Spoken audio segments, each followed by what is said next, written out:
이 시간 우리가 함께 볼 하나님의 말씀은 요한일서 3장 1절에서 12절까지의 말씀입니다. 요한일서 3장 1절에서 12절까지의 말씀입니다. 제가 가지고 있는 성경책은 신약성경 190페이지에 있습니다. 요한일서 3장 1절에서 12절까지의 말씀입니다. 우리 한 절씩 교독하겠습니다. 보라, 아버지께서 어떤 사랑을 우리에게 베푸사 하나님의 자녀라 일컬음을 받게 하셨는가. 우리가 그러하도다. 그러므로 세상이 우리를 알지 못함은 그를 알지 못함이라. 사랑하는 자들아, 우리가 지금은 하나님의 자녀라. 장래에 어떻게 될지는 아직 나타나지 아니하였으나 그가 나타나시면 우리가 그와 같을 줄을 아는 것은 그의 참모습 그대로 볼 것이기 때문이니. 주를 향하여 이 소망을 가진 자마다 그의 깨끗하심과 같이 자기를 깨끗하게 하느니라. 죄를 짓는 자마다 불법을 행하나니 죄는 불법이라. 그가 우리 죄를 없애려고 나타나신 것을 너희가 아나니 그에게는 죄가 없느니라. 그 안에 거하는 자마다 범죄하지 아니하나니 범죄하는 자마다 그를 모지도 못하고 그를 알지도 못하였느니라. 자녀들아, 아무도 너희를 미혹하지 못하게 하라. 의를 행하는 자는 그의 의로우심과 같이 의롭고 죄를 짓는 자는 마귀에게 속하나니 마귀는 처음부터 범죄함이라. 하나님의 아들이 나타나신 것은 마귀의 일을 멸하려 하심이라. 하나님께로부터 난 자마다 죄를 짓지 아니하나니 이는 하나님의 씨가 그의 속에 거함이요 그도 범죄하지 못하는 것은 하나님께로부터 났음이라. 이러므로 하나님의 자녀들과 마귀의 자녀들이 드러나나니 무릇 의를 행하지 아니하는 자나 또는 그 형제를 사랑하지 아니하는 자는 하나님께 속하지 아니하니라. 우리는 서로 사랑할지니 이는 너희가 처음부터 들은 소식이라. 가인같이 하지 말라. 그는 악한 자에게 속하여 그 아우를 죽였으니 어떤 이유로 죽였느냐? 자기의 행위는 악하고 그의 아우의 행위는 의로움이라. 아멘. 아멘. 네, 앞뒤 좌우분들에게 축복합시다. 잘 오셨습니다. 또 한 번 축복해볼까요? 하나님의 자녀로 충만한 은혜 받기 바랍니다. 오늘 우리가 함께 읽은 하나님의 말씀은 요한일서 3장 1절에서 12절까지의 말씀을 가지고 한번 따라해 봅시다. 하나님의 자녀로 알게 되는 사랑과 의. 네, 하나님의 자녀로 알게 되는 사랑과 의라는 말씀의 제목으로 선포되어질 때 정말 우리 사랑하는 성도님들이 정말 하나님의 사랑과 하나님의 은혜 가운데 정말 하나님의 자녀임을 확신하며 살아갈 수 있는 성도가 되기를 주님의 이름으로 축복합니다. 저를 따라서 한번 고백해 보겠습니다. 하나님 사랑합니다. 하나님 감사합니다. 네, 이 고백이 우리의 신앙의 고백이 되기를 주님의 이름으로 축복합니다. 종교개혁자 중에 마틴 루터라는 위대한 분이 있습니다. 마틴 루터는 그의 종교개혁을 일으키기 전에 그가 고민하던 것이 하나 있었습니다. 그것이 무엇이냐면 죄의 문제였습니다. 죄의 문제로 그는 깊은 고뇌 가운데 빠져 있었습니다. 과거의 죄뿐만 아니라 하나님께 충성하려고 하는 그 자신의 결심이 항상 깨지는 것이었습니다. 끊임없이 정욕과 유혹으로 인해서 죄의 본능으로 인해서 그는 하나님을 향한 열심이 좌절되어지고 넘어질 때가 너무나도 많았습니다. 과연 이러한 본질적인 이 문제를 가지고 그가 고민하기를 썩어버린 인간에게도 소망이 있을까? 이러한 인간도 하나님의 앞에 의롭다함을 받을 수 있을까라는 이 고민을 항상 그 마틴 루터는 가지고 있었습니다. 그래서 루터는 더 기도했습니다. 더 말씀 묵상했고요. 더 말씀을 연구하는 데 몰두했습니다. 그것만 한 것이 아닙니다. 로마의 대성당에 있는 28계단을 그가 무릎 꿇고 오르면서 고행까지도 했습니다. 그러나 내면에서 치솟아 오르는 죄의 욕망은 사라지지 않았습니다. 그러던 중 그가 로마서를 연구하면서 말씀을 보는데 그가 복음을 발견했습니다. 하나님은 죄인인 인간을 있는 그대로 받으신다는 것과 그리고 그 죄를 예수 그리스도에게 담당시키셔서 인간에 받을 심판을 하나님의 아들이 대신 받게 되었다라는 이 사실을 그가 깨닫게 되었습니다. 여러분, 마틴 루터는 목회자입니다. 신부였고 성경을 모르는 사람이 아닙니다. 그러나 그가 그때서야 이 말씀에 깨닫게 되었습니다. 죄는 인간의 의나 공로가 아니라 전적인 하나님의 은혜로 의롭다 함을 받는다는 이 진리를 그가 확신하게 되었습니다. 이 복음을 깨닫고 루터는 큰 결심을 하게 됩니다. 루터는 교황청이 면죄부를 발행하면서 죄의 용서를 거래하는 행위를 용납할 수가 없었습니다.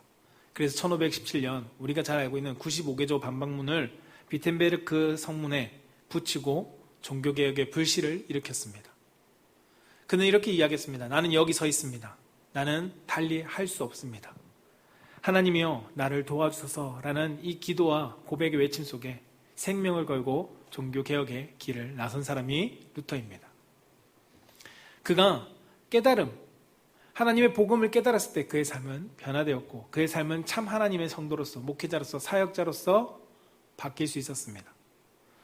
오늘 요한일서 3장은 하나님의 자녀의 정체성에 대해서 우리 가운데 강조하고 있습니다. 하나님의 자녀로서 내가 어떠한 정체성을 가지고 살아가야 되는지를 알려주는 말씀입니다.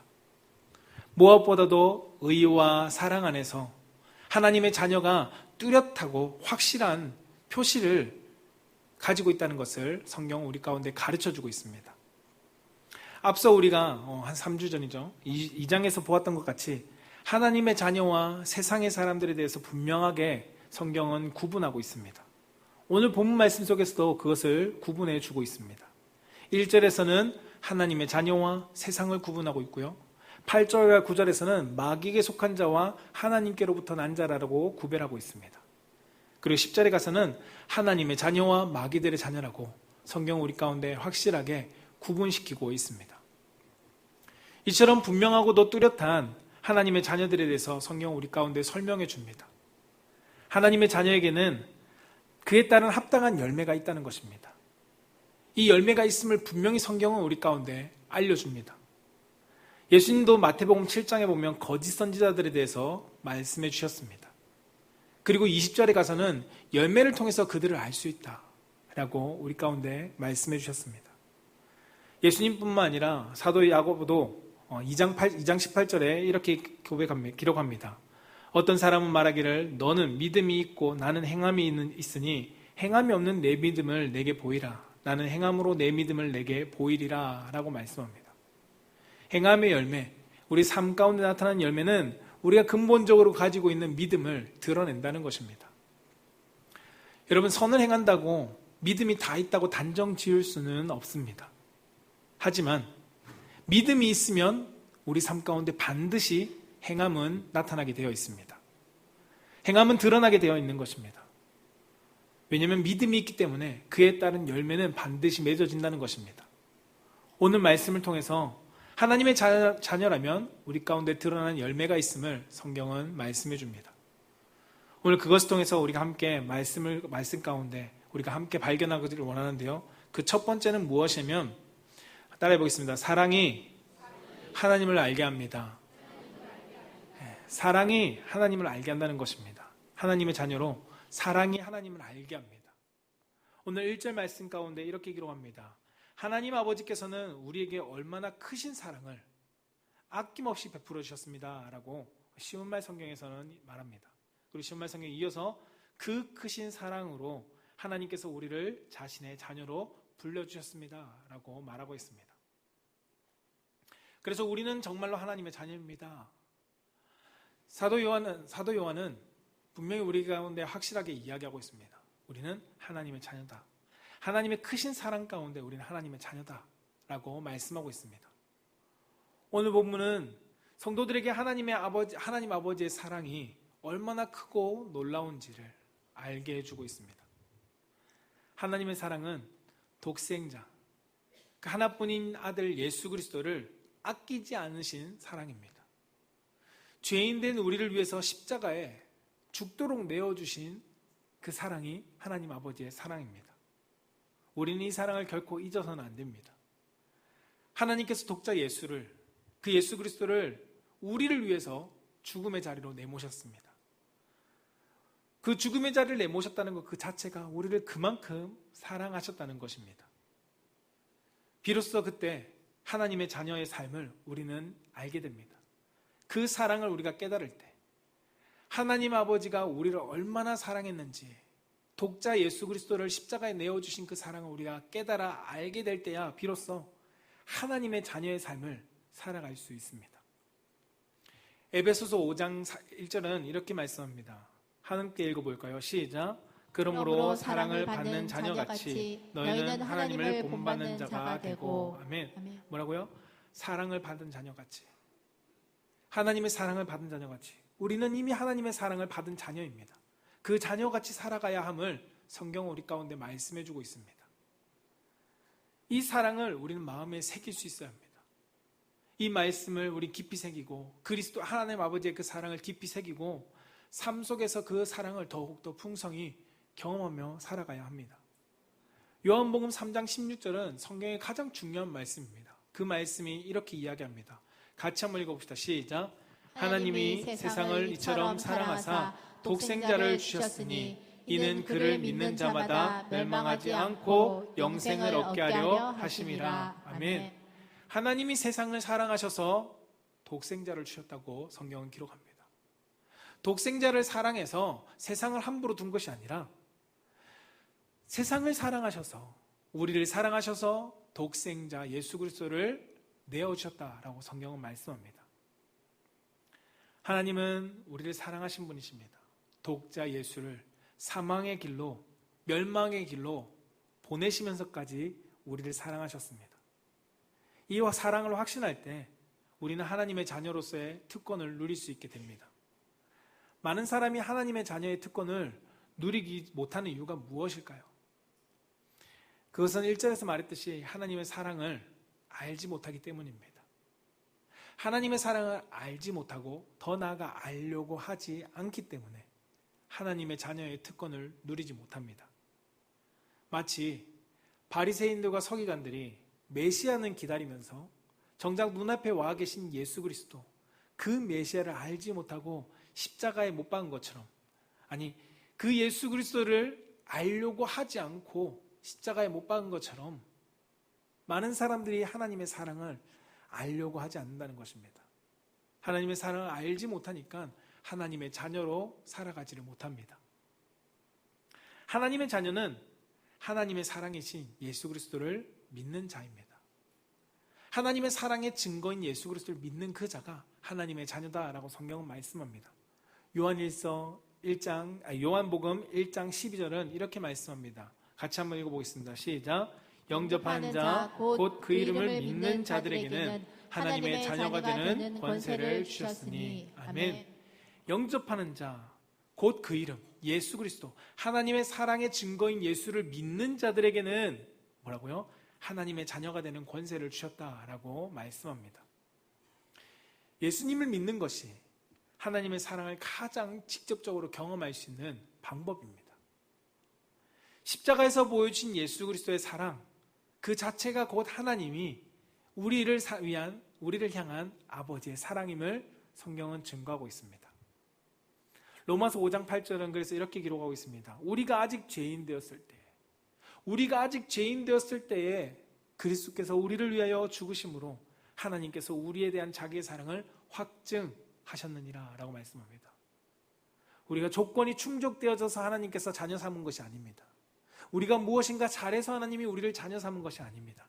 아직 죄인 되어 있을 때, 아직 죄 가운데 있을 때 그리스도를 십자가에 내어주심으로써 그가 죽게 하심으로써 하나님이 우리에 대한 자기의 사랑을 확증 도장 찍었다라고 말씀합니다. 사랑했기 때문에 죄인을 사랑했기 때문에 예수 그리스도를 보내주신 것입니다. 사랑하는 성도 여러분, 혹시 아직 하나님의 자녀임을 의심하는 분이 계시진 않습니까? 하나님을 아버지라고 부르지 못하시는 우리 성도님들이 혹시 계시진 않습니까?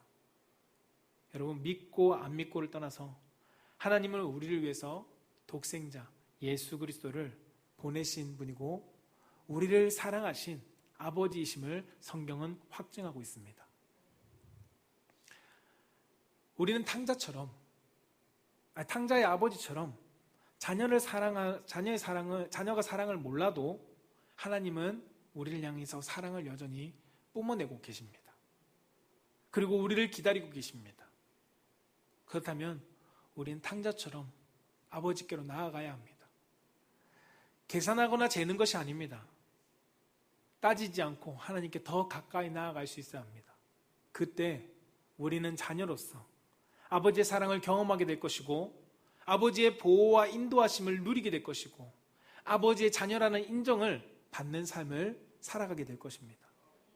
저는 우리 사랑하는 성도님들이 이 사랑 안에 하나님의 정말 한량없는 그 사랑 안에 더 깊이 빠져서 아버지를 더욱더 알아갈 수 있는 성도가 되기를 주님의 이름으로 축원합니다. 두 번째는 따라해 봅시다. 죄와 이별함으로 그리스도를 알게 합니다. 하나님의 자녀로서 죄와 이별함으로 그리스도를 알게 한다는 것입니다. 오늘 쉬운 성경은 오늘 요한일서 3장 16절의 쉬운 성경으로 본문 이렇게 이야기합니다. 그러므로 그리스도 안에 사는 사람은 더 이상 죄를 짓지 않습니다. 만약 그가 계속해서 죄를 짓는다면 그는 그리스도를 진정 이해하지 못한 것이며 또한 그리스도를 알았다고 할 수 없을 것입니다. 라고 말합니다. 여러분 이 말씀을 들으면 자칫 내가 예수님을 믿는다고 하면 더 이상 죄를 안 지어야 되는데 죄를 짓지 않아야 되는데 라고 생각할 수 있을 것입니다. 우리가 죄를 그리스도인이라면 예수 믿는 자녀라면 죄를 안 짓는 것이 마땅하다라고 성경은 말씀하고 있습니다. 그러나 우리는 죄를 안 지을 수 없는 연약한 존재임을 우리는 너무나도 잘 알고 있습니다. 그러면 나는 하나님의 자녀가 아닐까? 라는 의심을 사단이 심어줍니다. 그러나 우리가 말씀을 잘 알아야 될 것은 요한일서, 동일한 요한일서 1장 8절은 우리 가운데 성도인 우리는 완전한 죄가 없을 수 없다라는 것입니다. 진리에 속한 것이 만약에 죄가 없다라고 말한다면 진리에 속한 것이 아니다라고 우리 가운데 말합니다. 두 구절만 보았을 때는 너무나도 모순 같아 보입니다. 한쪽은 죄를 안 짓는 것이 하나님의 자녀다. 한쪽은 성도는 그리스도인은 죄를 안 지을 수 없다라고 말합니다. 그러나 두 말씀이 함께 가리키는 방향은 무엇이냐면 우리가 이 땅 가운데 사는 동안 죄에서 완전히 벗어날 수 없다는 것입니다. 죄에서 벗어날 수 있는 사람은 단 한 사람도 없습니다. 그러나 우리가 그리스도를 믿음으로써 고백하면 우리는 죄와 근본적으로 이별하는 삶을 시작한다는 것입니다. 그림에 보면 사진으로 비유하면 이렇습니다. 마치 도화지의 검은 영역 속에 우리는 살아가고 있었습니다. 검은색 영역 속에서 우리는 마음껏 누리며 살아갔습니다. 그러나 검은색을 이제 떠나서 흰색 영역으로 옮겨진 것이 오늘 말씀이 의미하는 내용입니다. 이제는 우리는 흰색의 길을 따라갑니다. 흰색의 길을 따라서 살아가다 보면 때때로 검은색의 영역에 우리가 발을 내딛기도 합니다. 근본적으로 그러나 우리가 기억해야 될 것은 검은색 중심의 삶에서 우리는 흰색 선의 중심으로 바뀐 것, 이것이 오늘 말씀이 말하는 것처럼 그리스도인으로서 더 이상 죄를 짓지 않는 삶을 말하고 있는 것입니다. 이것이 죄와 이별한 그리스도 성도입니다. 그리스도를 알게 된 성도, 그 사람은 더 이상 검은 영역에서, 죄의 영역에서 내 삶을 누리지 않습니다. 더 이상 죄를 짓지 않는다는 것은 바로 이 의미입니다. 검은 영역에서 더 이상 나는 떠나서 살아간다. 죄를 목적으로 두지 않는다라는 것입니다. 만약에 성도라고 말하지만 계속해서 죄의 삶을 살아간다면, 검은 영역의 삶을 목적으로 두고 살아간다면 그 사람은 그리스도를 모르는 사람이다라고 말합니다. 하나님의 자녀는 죄와 이별하고 그리스도의 통치 가운데 거하는 삶을 살아가는 것입니다. 더 이상 우리는 어둠에 있지 않습니다. 그래서 골로새서 1장 13절은 우리 가운데 이렇게 말씀합니다. 같이 한번 읽어볼까요? 시작.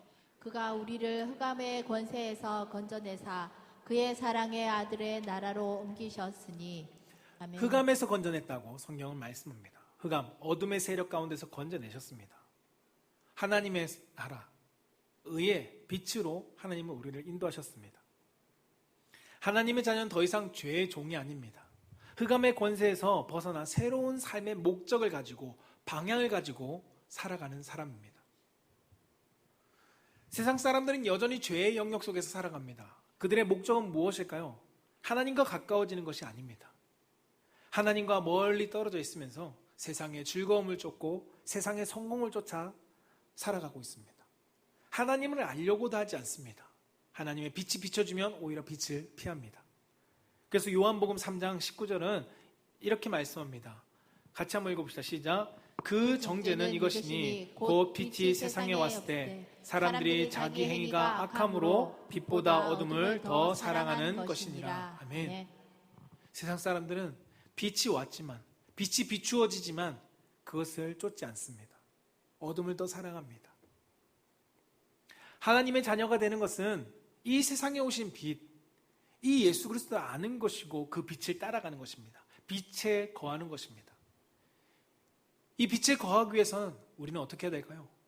세상에서 즐기던 죄와 이별해야 합니다. 하나님보다 더 사랑했던 것들과 우리는 이별해야 합니다. 너무나도 가혹하죠. 하나님보다 사랑했던 세상의 즐거운 모든 것들과 이별하는 것, 그것이 빛에 거하는 자녀의 삶입니다. 하나님의 자녀는 죄의 유혹에 결코 넘어지지 않는 사람이 아닙니다. 하나님의 자녀도 죄의 유혹에 넘어질 수 있습니다. 우리는 자주 넘어집니다.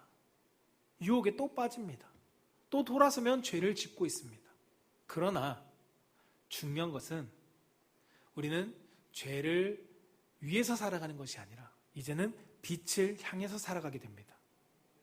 마치 내비게이션이 목적지를 설정하고 잘못된 길을 들어섰을 때 경로를 이탈했습니다 하면서 새로 잡는 것처럼 우리가 빛의 자녀가 되었다는 것은 때로는 잘못된 경로로 갈 수 있지만 그러나 그곳에 빠지는 것이 아니라 그곳을 벗어나 다시금 빛으로 가고 있는 그 사람이 빛의 자녀라는 것입니다. 에베소서 5장 8절에서 11절은 이렇게 말씀합니다. 8절에 너희가 전에는 어둠이더니 이제는 주 안에서 빛이라 빛의 자녀들처럼 행하라 라고 성경은 말씀합니다. 그러면서 11절에 너희는 열매 없는 어둠의 일에 참여하지 말고 도리어 책망하라 라고 말씀합니다. 어둠의 일에 참여하지 말라고 말씀합니다. 빛의 자녀는 어둠의 일에 참여하지 않습니다. 어둠의 일을 쫓아가지 않습니다. 어둠을 목적으로 두지 않습니다. 사랑하는 성도 여러분, 시편은 이렇게 말씀합니다. 시편 1편 1절 말씀, 너무 잘 아는 말씀인데 같이 한번 읽어볼까요? 시작. 복 있는 사람은 악인들의 길을 따르지 아니하며 죄인들의 길에 서지 아니하며 오만한 자들의 자리에 앉지 아니하고. 아멘. 하나님의 빛의 자녀는 악인의 길을 따르지 않습니다. 죄인들이 가는 그 길에 서지 않습니다. 이게 빛의 자녀입니다. 오만한 자리에 내가 앉으려고 하지 않습니다. 빛의 자녀는 악인들의 길을 따르지 않는 것이 빛의 자녀의 목적입니다. 하나님의 자녀는 빛을 압니다. 그리스도를 알기 때문에 빛의 자녀처럼 행동합니다. 그리스도가 가신 그 길을 죄의 근본적으로 이별하고 따라갑니다. 이제는 목적이 세상에 있지 않습니다. 세상과 이별한 성도가 됩니다. 사랑하는 성도 여러분, 세상에서 즐겁게 여겼던 것, 내가 이제는 세상과 이별하고 그리스도와 함께 하나님의 자녀로서 살아간다면 우리는 그것을 기꺼이 떠날 수 있어야 합니다. 떠나고 빛을 향해 나아갈 수 있어야 합니다. 그리스도와 함께 즐거운 하나님의 자녀의 삶을 살아낼 수 있어야 합니다. 저는 우리 사랑하는 성도들이 빛의 자녀로서 그리스도와 함께 정말 죄를 내 삶에서 끊어내고 이별하고 하나님과 함께 빛으로서 살아갈 수 있는 성도가 되기를 주님의 이름으로 축복합니다. 세 번째 하나님의 자녀로 알게 하는 것은 따라해 봅시다. 의와 사랑으로 소속을 알게 합니다. 네. 의와 사랑 가운데 소속을 알게 한다는 것입니다. 오늘 요한일서 3장 10절의 쉬운 성경은 이렇게 말씀합니다. 이것으로 우리는 누가 하나님의 자녀이며 누가 마귀의 자녀인지를 알 수 있습니다. 이것으로 우리는 누가 하나님의 자녀이며 누가 마귀의 자녀인지 알 수 있다라고, 그 소속을 분별할 수 있다고 성경은 말씀합니다. 하나님의 자녀인지 마귀의 자녀인지 알 수 있는 방법은 그 사람의 행위를 통해서 드러납니다. 오늘 본문은 올바른 일을 행하는 사람과 형제를 사랑하는 사람이 바로 하나님의 자녀임을 우리 가운데 알려주고 있습니다. 즉 하나님의 소속된, 하나님의 자녀에 소속된 사람은 그 행동을 통해서 하나님의 자녀의 모습을 나타낸다는 것입니다. 야고보 사도는 앞서 말씀드린 것처럼 믿음이 있다면 행함으로 밝히 드러내 보아라 라고 우리 가운데 도전을 줍니다. 야고보서 2장 17절은 이렇게 말씀하죠. 이와 같이 행함이 없는 믿음은 그 자체가 죽은 것이다. 너가 믿음이 있다라고 말하지만 행함이 없다면 죽은 것이다 라고 말합니다. 아무리 이것이 감나무라고 말한다 할지라도 그 열매가 없다면 그 나무는 죽은 것입니다. 생명력이 없습니다. 또 예수님께서는 마태복음 7장 21절에서 23절에 이렇게 말씀합니다. 나더러 주여 주여 하는 자마다 다 천국에 들어갈 것이 아니요 다만 하늘에 계신 내 아버지의 뜻대로 행하는 자라야 들어가리라 라고 말씀합니다. 그리고 23절에 가서는 그때 내가 그들에게 밝히 말하되 내가 너희를 도무지 알지 못하니 불법을 행하는 자들아 내게서 떠나가라. 예수님께서 말씀하셨습니다. 아버지 뜻대로 행하는 자가 참 하나님의 자녀다 라고 말씀합니다. 여러분, 행함이 없다면 불법을 행하는 사람은 하나님의 자녀가 아니다 라고 성경은 말씀합니다. 하나님의 자녀는 하나님의 말씀에 순종하며 의를 행하고 사랑을 실천하면서 살아가게 됩니다. 여러분, 여기서 말하는 의가 무엇일까요? 의와 사랑은 그것을 완전하게 보여주신 분은 바로 예수님이십니다. 로마서 5장 8절은 우리 가운데 이렇게 증거합니다. 같이 한번 읽어보겠습니다. 시작. 우리가 아직 죄인 되었을 때 그리스도께서 우리를 위하여 죽으심으로 하나님께서 우리에 대한 자기의 사랑을 확증하셨느니라. 아멘. 그 예수를 통해서 확증하셨다라고 성경은 말씀합니다. 예수님은 우리가 의롭기 때문에 오신 것이 아닙니다. 우리가 구원받을 만한 조건이 충족되었기 때문에 오신 것이 아닙니다. 우리가 무엇인가 특별해서 많은 사람들 중에 우리를 위해서 십자가에서 죽으신 것이 아닙니다. 죄인의 연약함 속에서 먼저 우리를 사랑하셨습니다. 하나님이 우리를 먼저 사랑하시고 자격과 상관없이 우리를 위해서 예수 그리스도를 보내주시고 예수님은 십자가에서 친히 못 박혀 돌아가셨습니다. 이것이 하나님 아버지와 아들 예수를 통해서 보여주신 조건 없는 사랑입니다. 오늘 본문은 하나님의 자녀가 아닌 사람이 어떤 사람인지 또한 한편으로 보여주고 있습니다. 형제를 사랑하지 않는다? 의를 시기하며 악을 행하는 사람은 어떻다고요? 하나님의 자녀가 될 수 없다 라고 성경은 말씀합니다. 그러면서 대표적인 사람을 12절에 보여주고 있죠. 가인의 모습을 이야기합니다. 가인은 아벨의 의를 시기하여 악을 행했다라고 말씀합니다. 하나님의 자녀라면 할 수 없는 행동을 했다는 것입니다. 의를 시기해서 악을 행했다. 여러분, 혹시나 여러분들이 의를 시기해서 악을 행하고 있습니까? 그러면 우리는 경각심을 가지고 다시금 회개하고 주님께 나아가야 합니다.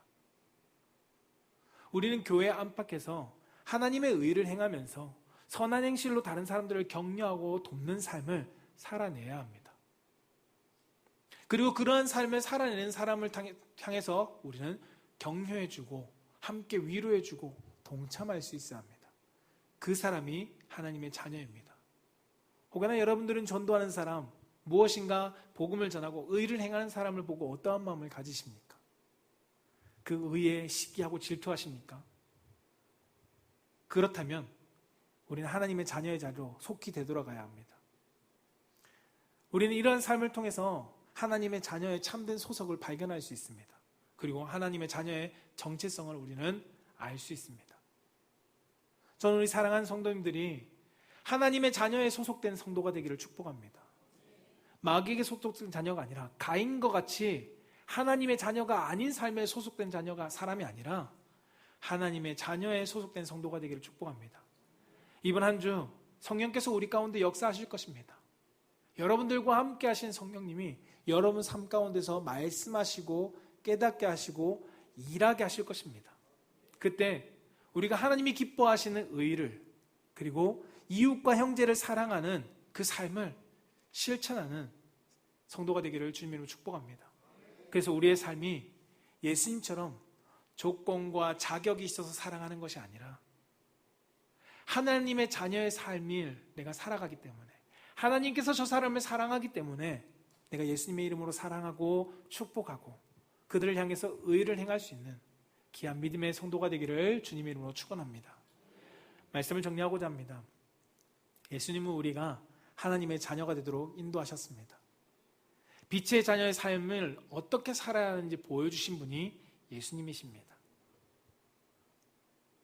우리는 하나님의 온전한 사랑 안에서 하나님의 자녀가 되었습니다. 하나님의 자녀로서의 삶의 특권과 은혜를 우리는 누리면서 살아가게 되었습니다. 그렇다면 우리는 어떻게 해야 될까요? 이제는 우리는 하나님의 자녀로서 세상과 이별할 수 있어야 합니다. 세상의 것을 아쉬워하는 것이 아닙니다. 세상의 것을 이별하고 그리스도와 연합되어져서 하나님의 자녀의 기쁨을 누릴 수 있어야 합니다. 하나님의 의와 사랑을 우리의 삶 속에 나타낼 수 있어야 합니다. 그래서 세상 속에 내가 하나님의 자녀구나, 저 사람이 하나님의 자녀구나 라는 것을 많은 이들 가운데 드러낼 수 있는 귀한 믿음의 사랑하는 성도님 되시기를 주님의 이름으로 축복합니다.